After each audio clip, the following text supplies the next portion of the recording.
President Cyril Ramaphosa is in New York ahead of the UN General Debate, which is starting tomorrow. He's just unveiled a Nelson Mandela statue donated to the United Nations and will later attend a peace summit in the former president's name. Well, for more on this story, we cross to our reporter Sherwin Bryce-Pease, who's standing by for us. Sherwin?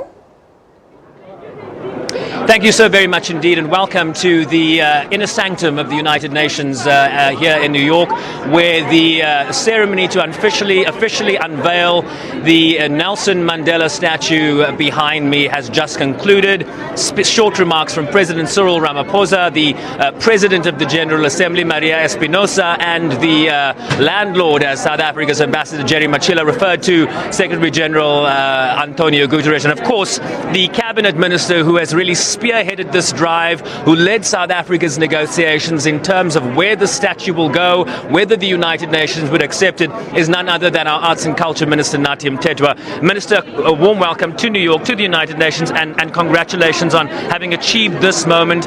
How do you feel Heritage Day speak to this moment right now? Firstly, at home, happy Heritage Day. We feel so proud to be at this point. We feel we are at the top of humanity's pride, and the spot here, the United Nations, is an affirmation of what Madiba lived for, his values, the struggling people of South Africa, the people of Africa as a whole. This for us is something we are proud of, we are happy, but we are also humbled that for the very first time in the history of the United Nations, there is a statue of somebody, Mandela, and no one else. And the United Nations find it in their space and power to afford us that chance. And for South Africans, congratulations.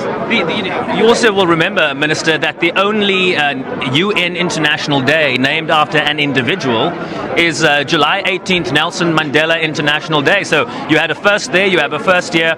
What does the heritage, the legacy of Mandela teach South Africans as they enter the UN Security Council next year on the 1st of January? They want to take this legacy in there. What is the example that Nelson Mandela teaches members of this organization? Well, Mandela represented humanity's best qualities. And as South Africans, we must take note of that, because the world is taking note of that. We have just said about the Mandela Day, the statue here today, but just few minutes from now, we are going inside the General Assembly for the whole day. Heads of state will be debating peace in the world in the name of Nelson Mandela. And therefore, it's something any human being would be proud of, would feel that the world, give South Africa the due which Mandela and his leaders, comrades, fought for to liberate South Africa, but also the contribution Madiba had for the entirety of humanity, which is about selflessness, which is about serving the people. And we should take part in of that. Final question for you, Minister. How do you respond to some of the criticism that says the South Africans are elevating an individual so substantially wherever they go? Is it unfair to some of the other liberation heroes around that there are so many Madiba statues being unveiled everywhere in the world? How do you speak to that criticism? Well, Madiba represents South Africa, and the criticism failed to understand that he is this embodiment and a symbol of a people who have struggled for centuries for liberation. It's not him as an individual, and United Nations understand that. If you remember, even during the centenary of the governing party in South Africa, what the then UN Secretary General Ban Ki-moon said, that it is a movement of the people. It's the whole of the people of South Africa moving towards freedom, peace and prosperity. And it's an example we need more now than ever, I would say. Absolutely. Minister Nathi Mthethwa, congratulations again, and thank you for speaking to us here on SABC News. Thanks, Sherwin. Thank you. All the best. Minister Nathi Mthethwa, South Africa's Arts and Culture Minister, really spearheading South Africa's drive to have the United Nations accept this gift, officially handed over by President Cyril Ramaphosa. And of course, this is just the beginning of our day here. They now go into the General Assembly, starting live on SABC News at around 3:30 your time, 9:30 a.m. Local time.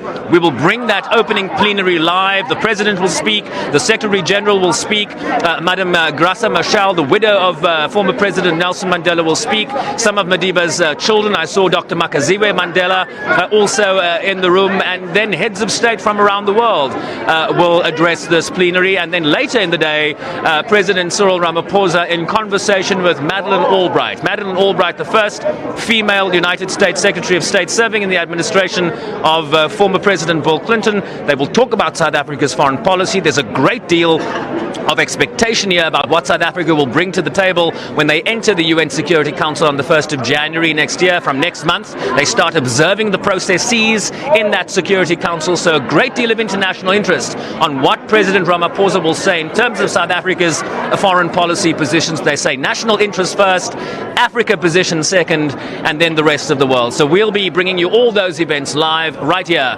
on SABC News. It's back to you in studio. Thanks very much, Sherwin Bryce-Pease, our reporter there in New York, just giving us an update of what's yet to come, and this after President Cyril Ramaphosa and the UN Secretary General just unveiled that statue of Nelson Mandela. Let's go to the next story.